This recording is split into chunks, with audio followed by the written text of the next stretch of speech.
Hello everyone, welcome back. Today we're going to be getting into a video by Moon talking about men are slowly giving up and nobody cares. Obviously, this has been a bit of a trend. The man loneliness epidemic was pretty recent, and I think that diving into more theories and possible outcomes has been pretty interesting overall. For those that have been appreciating the content, please consider subscribing as it helps a lot. Without further ado, let's get into it. Men are slowly giving up. Let's find out why. Increasingly, more and more men are giving up. Giving up on relationships, careers, and society as a whole. Resentment is growing, unemployment is becoming rampant, and keeping your head above water seems almost impossible for many men today. This is leading to more men than ever dropping out of society entirely. And it's not just that, men are becoming infantilized. With terms like adulting now becoming normal, it's clear that something ugly is happening that needs to be addressed. We live in such a strained, unnatural environment that is bound to start to wear on society, but men in particular are battling to keep up and are slowly giving up. Giving up on dreams, giving up on trying, and giving up on doing anything constructive. And for a large part, it's really not their fault, as this trend isn't just a personal struggle, but a societal issue that we must urgently address. So why is this happening? And why has it gotten so bad in 2024? On the surface, it's a long and complicated story. Life has never been simple for any human, and objectively speaking, for men in the West today, it's never been better. We have all the technology we need, food delivered to your door with the tap of a finger, dating readily available to anyone with a simple swipe. Any products, items, or experiences that you want can be had with the tap of your phone. But over time, all of these comforts of life destroys the importance and necessity of struggle. Without any value placed on higher goals, where there just is no reason to care, means there's no reason for people to properly live or have the will to achieve greatness. Which is probably why 40% of young men aged 18 I don't want to die. I just don't want to exist. the will to achieve greatness, which is probably why 40% of young men aged 18 to 45 meet the criteria for depression, and 49% of 18 to 23-year-olds have had a thought of passing themselves in the past 2 weeks alone. And we're seeing the symptoms of this problem. What you're seeing is the outcome of the lack of purpose or not finding it. There's obviously main contributors, leading contributors, and societal environmental contexts that really get in the way, and people would be so surprised as to why that is. And obviously I have some points, some theories that I can unveil. I'll just see what happens throughout the video. All right? Everywhere. Stay tuned.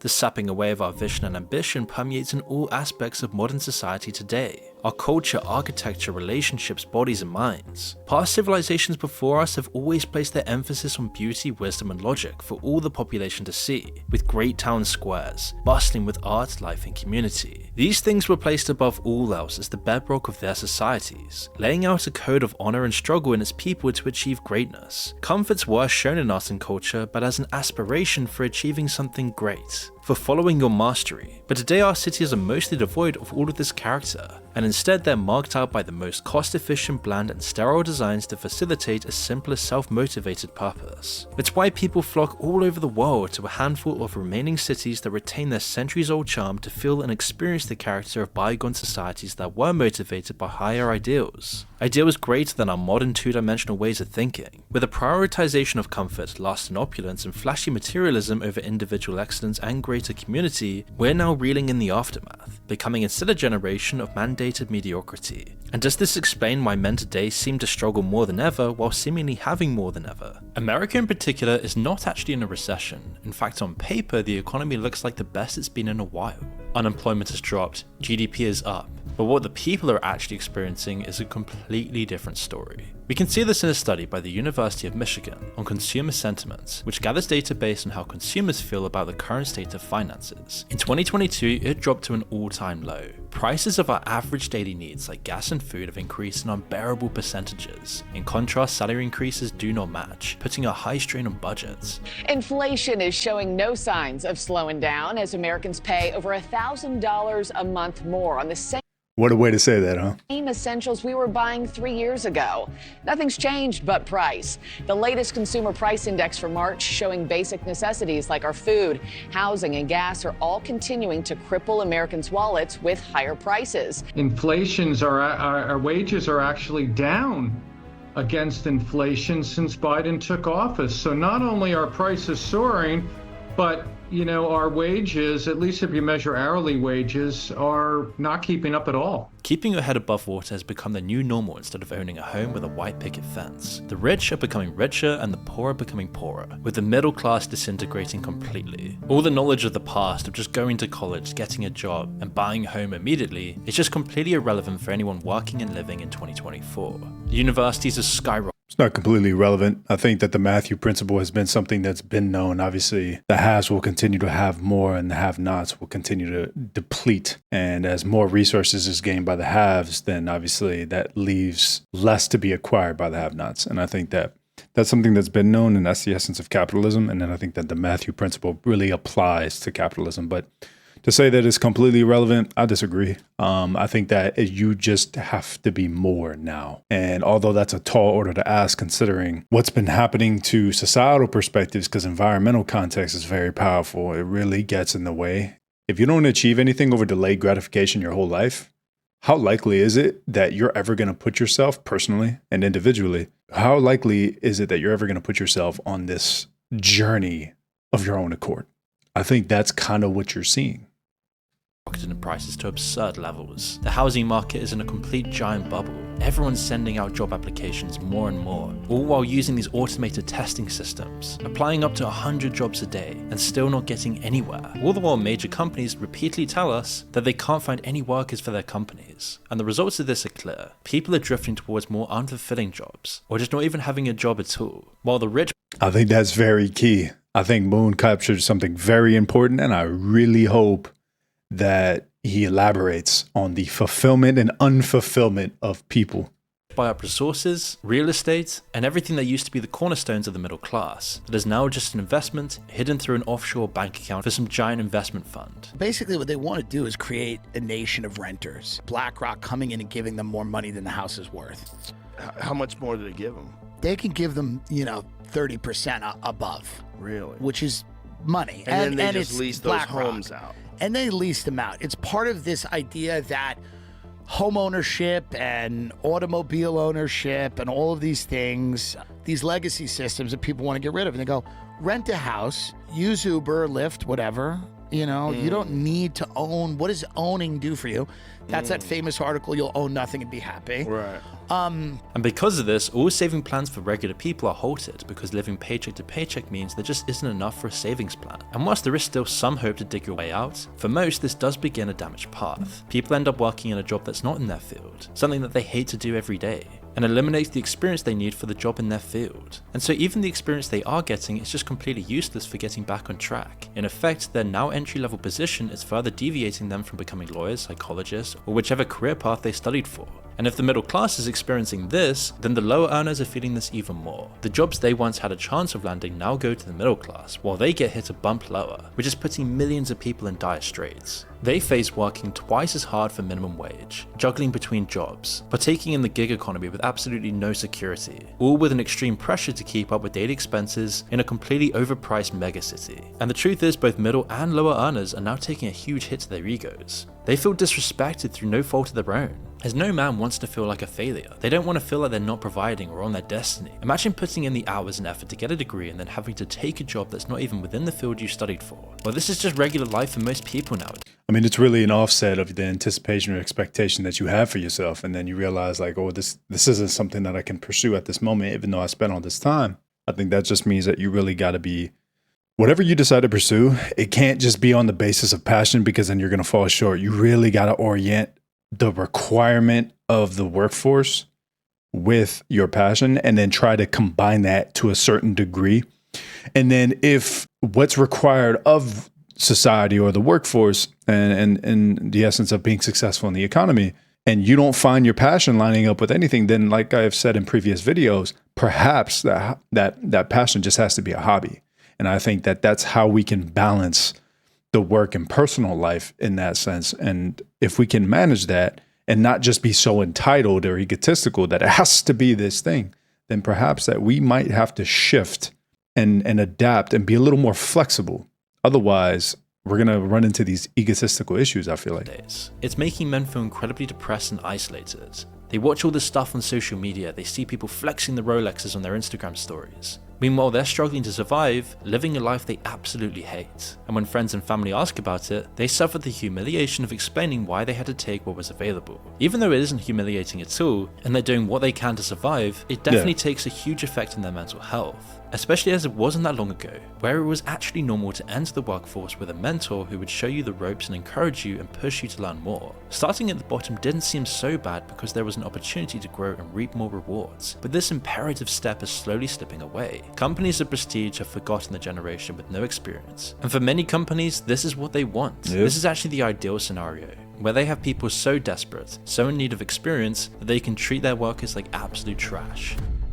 Since the 1980s, testosterone levels have dropped more than 50%, and yet we're told to ignore it. Why? Because there's a coordinated effort to suppress masculinity and turn men into something they were never meant to be. This decline is no accident. We're constantly exposed to harmful chemicals in our food and everyday products, bombarded with estrogenic chemicals from plastics, junk food, and sedentary lifestyles, which is why testosterone levels have been declining for decades, with a 17% drop among 60-year-olds in 2004 compared to 1987. Sperm count and strength in men are also decreasing exponentially, with a 32.5% decrease in mean sperm concentration in the last 50 years. But here's the good news, there are ways to fight back, and one of the most effective solutions that I found is our sponsor Black Forest's Testosterone with Tongkat Ali. This supplement is packed with two of the most powerful natural testosterone boosters available.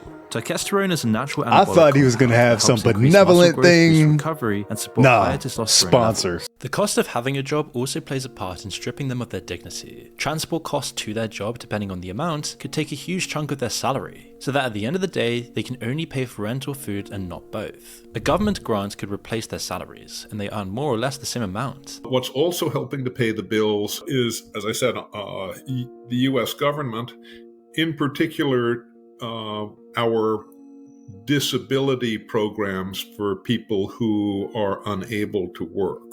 Those programs seem to have morphed away from their original humane intention and now seem to provide an alternative income source to regular employment for several millions, for millions and millions of these guys. If a job doesn't support your basic needs of a home, food, and transport, it wears thin in justifying the effort for this job, especially if you're not getting any experience. And in most cases, if you go into the gig economy, absolutely no security either. All for minimum wage. There's even a new term called quietly quitting, where you do the bare minimum of your job to the point that you're almost rendered useless and you get fired or simply quit. The fact that this term even exists shows that attention is desperately needed to solve this problem. And while this is happening, it's becoming more and more common for both partners in a household to be living the same life, or even with most males' partners actually being the breadwinner. And whilst this isn't necessarily a problem at all, it is leading to some weird modern problems in the household. Men with families are actually switching their roles with their wives, except they're not actually doing what their wives would do if they were to stay at home.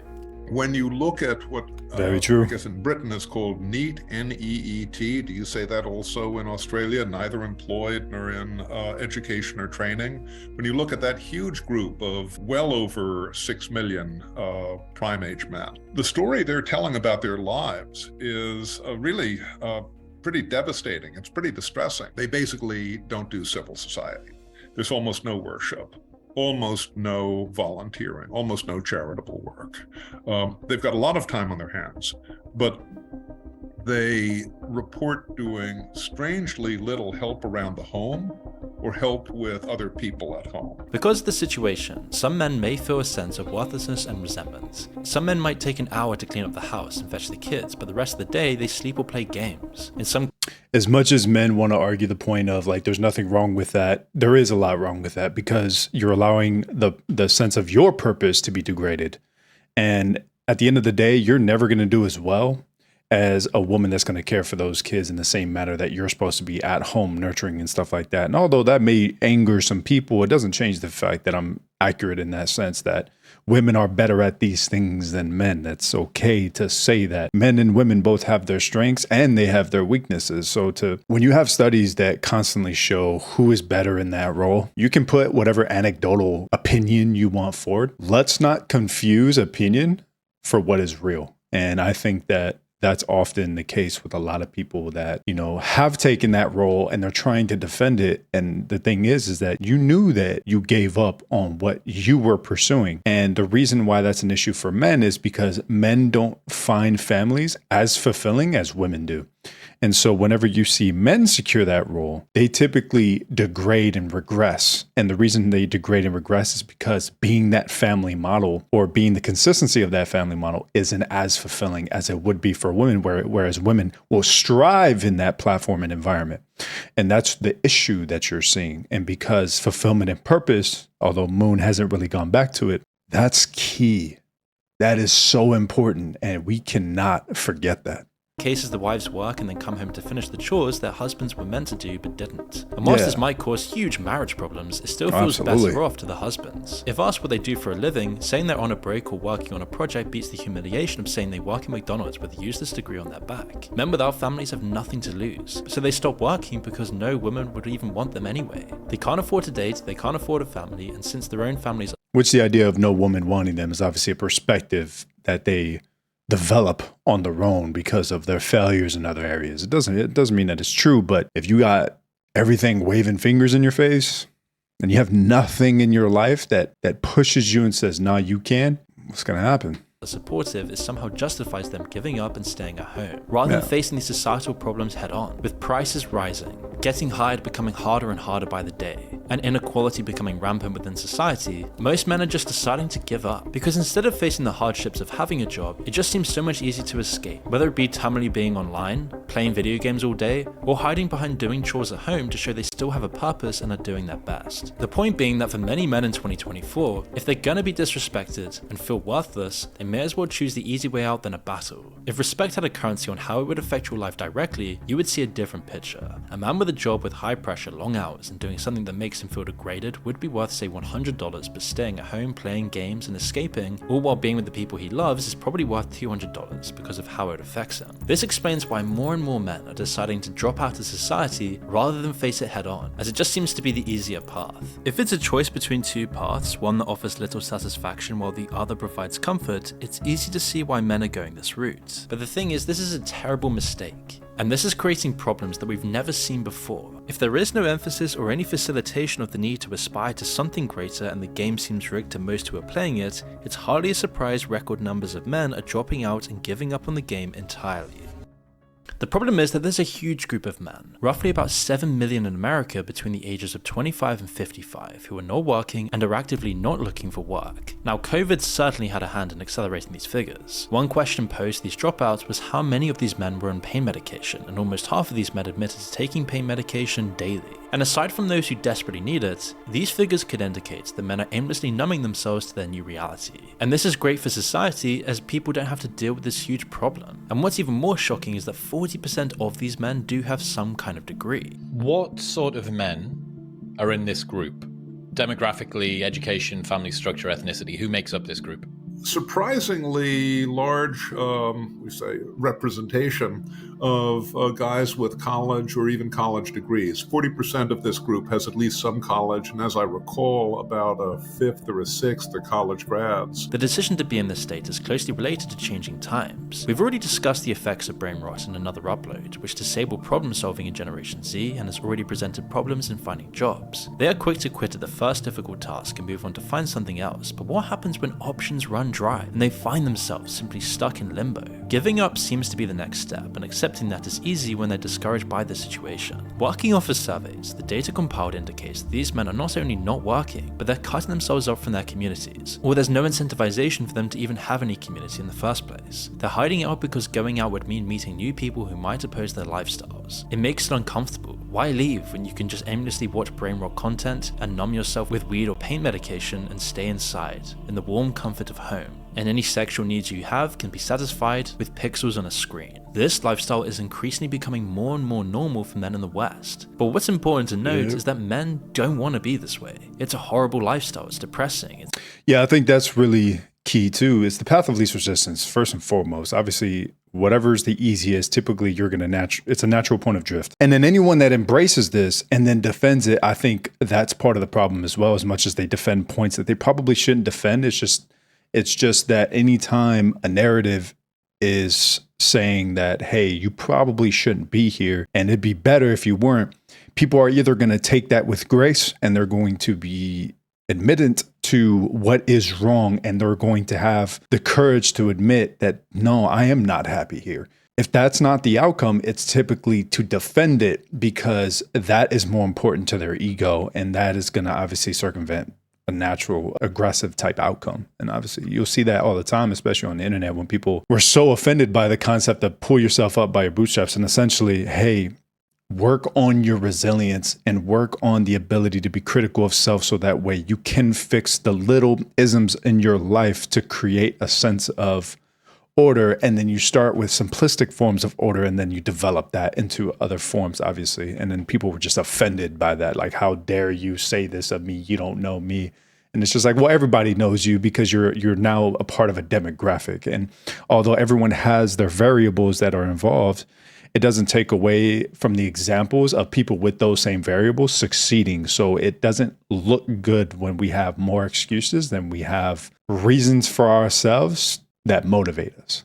Atomizing. What this really is just a coping mechanism or a form of self-defense against a society that's becoming increasingly hostile to these men. Up until recently, the problem has been invisible. These figures weren't shown in any statistics or surveys because they slipped through the cracks until very recently. So why did they slip through the cracks? Well, it's easy to see. They simply don't fit the victim criteria. Some have degrees, they're in the prime of their lives, and it was their choice to quit. It's easily overlooked and only comes to light as the numbers rise. Nicholas Upstart wrote a book called Men Without Work, and has since exposed and addressed the problems in his book. He says he is trained to look for hidden in plain sight problems, which is how he stumbled upon this issue. You see, these men are not causing trouble, at least for now, and they don't seem to be drawing any attention to themselves. On the contrary, they keep to themselves. So surveys and statistics just don't include them at all. They don't even register on the scale. I mean, say what you will about the quarantines, whether a good idea or bad idea. Personally, I don't think the lengths in which those quarantines existed was a good idea, as several other countries perfectly showed why you didn't need them. It really opened Pandora's box for a lot of people that became isolated. And I think that caused much more harm than if those quarantines were a little more limited in the functionality of them.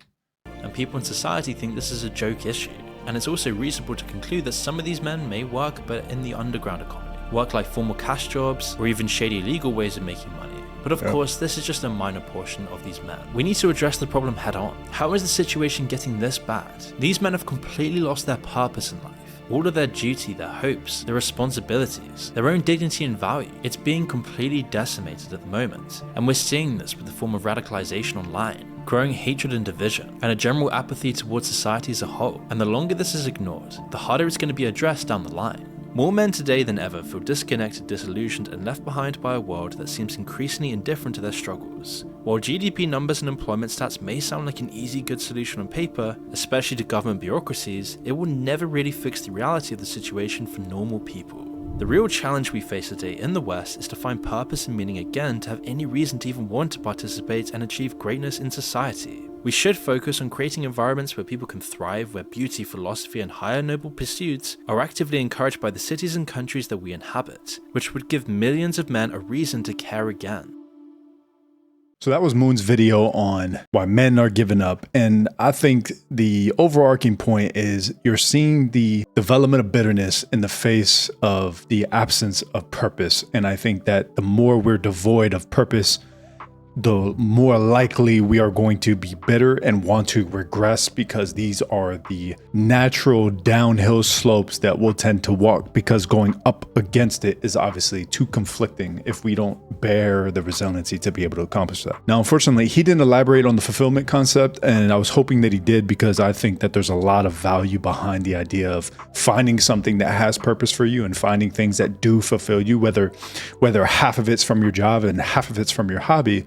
And then being able to cultivate that into a life worth living, to be able to face the challenges daily of what the world can put against you. A lot of the world is going to pressure the idea of suffering and beliefs of suffering. And that's why if you don't find that, you will feel that. And if you're not built for that outcome yet, well, naturally, you're going to subside and get washed away, essentially. But as I continue to watch through it, I thought of a few points, and I think one of the key things that we're going to see as this kind of unfolds is, obviously I'm gauging my own audience as well, is Are we understanding that technological advancement does not mean advancing personal human potential? We may be able to develop all kinds of algorithms, AI capability, convenience sake, and what have you, but what is that doing to people's character? I feel like the more technology progresses, the more we just shrink as people, the dumber we get, the less capable we become. And we no shit have to go out and avidly challenge ourselves more and more and more as convenience takes more and more and more away from us. And I feel like it's just lost on people how they praise technological advancement. I think we're as far as we need to be. But the fact is that people aren't posed or faced with the same challenges immediately anymore. And now it's in the essence that we have to find these challenges now. And how likely is it, if we never worked on our character or what have you, that we're going to seek points of conflict when we'd rather seek points of comfort? I think that's kind of getting in the way. And I don't see a lot of people talking about that. They often say concepts of social media use and brain rot and stuff like that. But then, it's technological advancement as a whole, I think, that is taking away from everyone else. Like, do we have great minds coming up with these pushes in technology? Absolutely. But how does that fare for the people that aren't involved? Doesn't fare very well, because now these are the people that are embracing these outcomes, and now they can think less. They can speak less. They can read less. And I think that this was so critical as part of a natural portion of brain development. And like I said, the absence of fulfillment is so critical. How likely is it that we're ever going to bear with what the world brings if we are not good with what we wake up to? If we wake up every morning and we don't have a general direction or purpose of what we're going to do next, any aspiration or motivation or ambition that is well within our scope, how likely is it that we're just going to skate back to and recede and regress toward, let me just pull out my phone. Let me crack open that thing that has nothing to do with the responsibilities that are imposed upon me. Let me escape. Let me grant myself better forms of escapism. Let me venture into various forms of addiction, whether it be hobbies or drugs. It doesn't matter, because I feel like the less purpose we have, the more likely our hobbies become addictions, and that's kind of a problem. I don't have a problem with people embracing any form of escapism, but when you allow that to be the primary component, you're kind of displaying your immaturity in a sense, because you can't even escape from what your escapism is accomplishing. You're trapped in your escapism now because you don't want to leave it. It's like a shell, and you feel too safe inside, and you're never going to develop the skin to be able to embrace what is outside of your safety. And I think that that's often very necessary to be able to face variations of conflict or chaos that may happen in your life. And I think that's often a very important point. Additionally, the concepts of necessity of men is often in question now too. You have a lot of conversations going around saying what men are typically needed for nowadays. A woman can bring the bread home and be the mom. What good are men?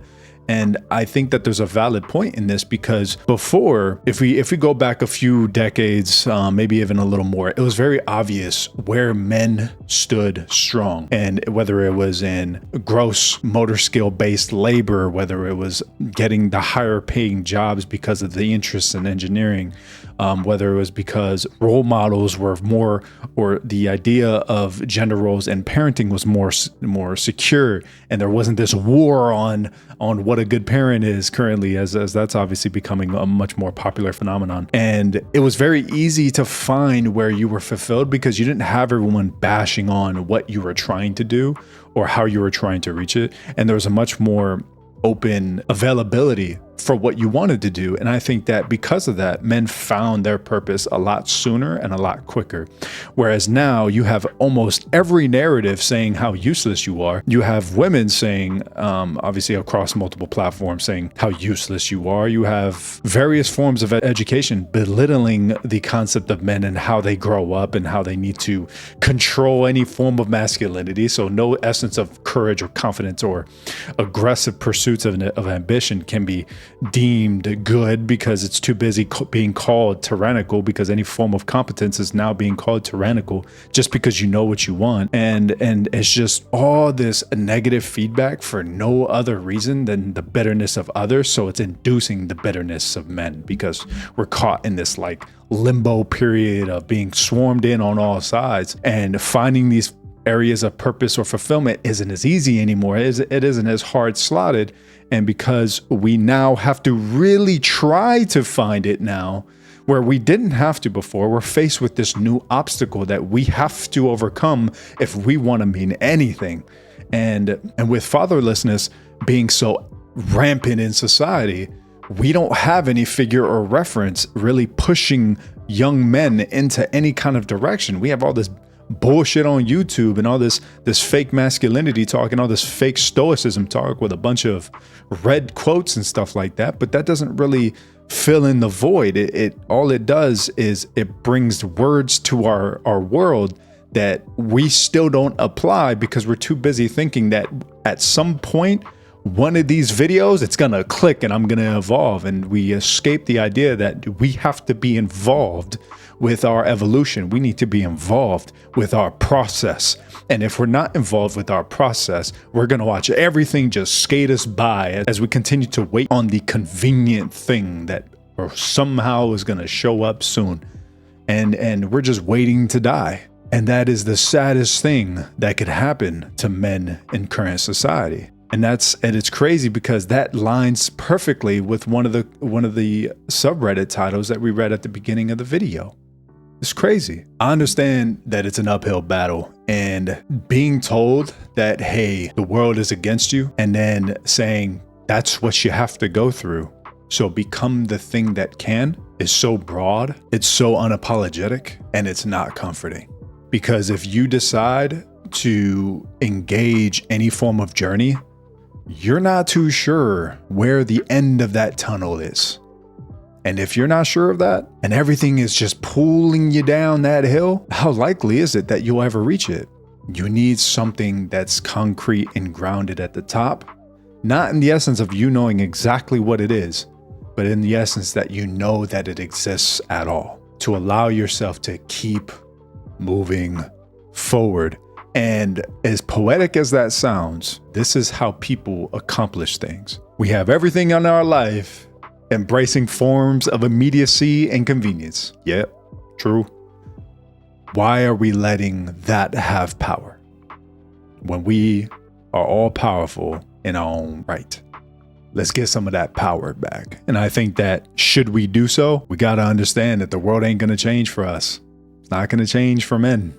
Everyone's just going to put out articles and put out things that say, hey, men have problems. That's it. That's as far as it goes. And you either take that long, degraded walk downhill, or you orient yourself to something that you can believe in. Come to the understanding of purpose. Know that your hobby may not be the thing that you can passionately pursue. It's okay. Include that in your life. That's fine. But understand that there's various careers that you can choose that are tied to your hobby, even if it's a little bit. There's often a lot of people in corporate America that succeed because their coworkers share in hobbies and it has nothing to do with their work at all. But guess what? They have that balance of social and personal work ethic, and it works well for them. And I think that obviously once we're there, it's so much easier to keep going forward because we've exposed ourselves to all forms of discomfort, all forms of chaos. And because we've exposed ourselves to various forms of it, we know what it means to degrade to what's below us. And all I'm asking for people, expose yourself. Don't be weird. Don't take that in a weird physical way and start flashing yourself at people all over the street, but expose yourself to some hardship. Expose yourself to a challenge. Expose yourself to that journey that you are talking about talking about doing, but you still haven't made a damn decision about it. Give it a shot. See what happens.